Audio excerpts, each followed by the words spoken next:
Hi there, welcome to Monday Move where we enhance our asana. So tonight we are working with Ardha Uttanasana or half forward fold. I thought this was a good progression since we did Uttanasana, the full forward fold last week.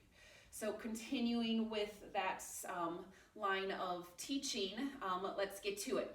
So the main misalignment I see in class is when we lift up into Uttanasana, the students keep their back rounded, so their body ends up being, it ends up resembling a J shape in their form, where it should actually almost look like a capital L, an upside down capital L. So let's get into it. Let's work on finding that capital L.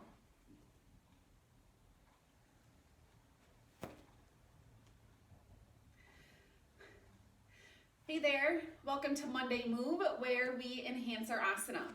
Tonight we are working with Ardha Uttanasana or half forward fold. Last week we touched on Uttanasana, the full forward fold, so I thought this would be a great way to continue that line of teaching. So to get into Ardha Uttanasana, the first thing is the main misalignments that I find, and that is when we lift from Uttanasana to Ardha Uttanasana, the students keep their spine rounded and they form like an upside down J. Whereas in a true Ardha Uttanasana, you want to look like an upside down L. So how do you do that? Well, I'll teach you.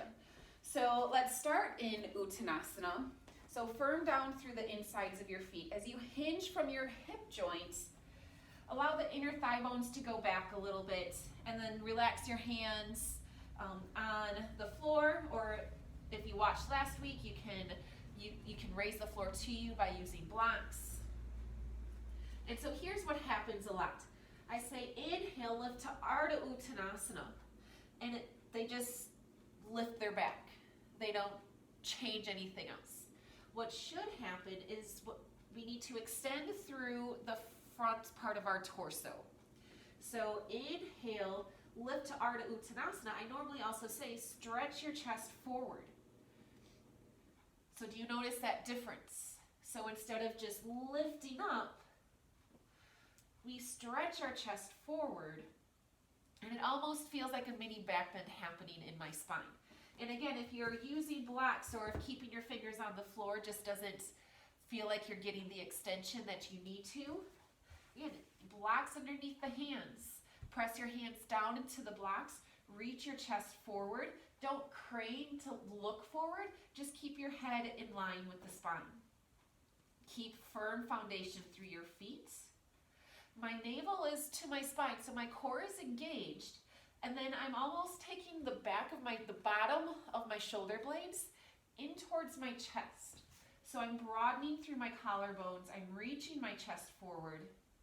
Again, like a little mini back bend happening. And then exhale, refold. Using the back of the legs, inhale, stand, and rise. So, Ardha Uttanasana. Always, if you're a visual learner, think upside down L. Use props if you need to. I love using props. I use them a lot, especially in the beginning of class when we're warming up. Think of mini back bend. We are lengthening the front of your torso, and you're doing that by engaging the back of your torso, okay? As always, if you have any questions, comments, concerns, feel free to message me, email me, text me. You can also go to katieschleepwellness.com and get more information there, or also you can contact me through my website as well. So practice Ardha Uttanasana, maybe from the flow of Uttanasana to Ardha Uttanasana a few times to kind of get the different sensation of where the spine is in space. Have a great rest of your day, a wonderful week, and I'll see you next Monday. Namaste.